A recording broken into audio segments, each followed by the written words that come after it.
এই যে আমি এখানে সুজি, চিনি, লবণ দিয়ে এবং একটা ডিম দিয়ে মাখিয়ে রেখেছি। এখন আধা ঘন্টা পরে এই যে আমি ছোটো ছোটো করে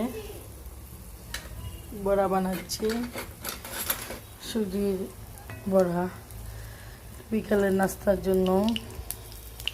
আহা, পুড়ে গেল রে, তো অল্প জাল দিয়েছি। এরপর যে দেখেন হচ্ছে,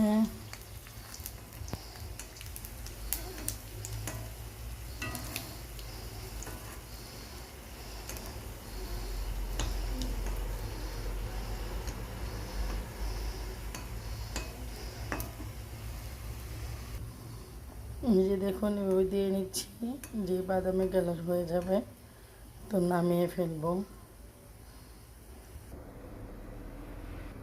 এই যে দেখুন বিকেলের নাস্তা হয়ে গেল, খুব সুন্দর মুচমুচে। খাবো এখন। কেমন হলো আমার নাস্তার রেসিপি কমেন্ট বক্সে জানিয়ে যাবেন।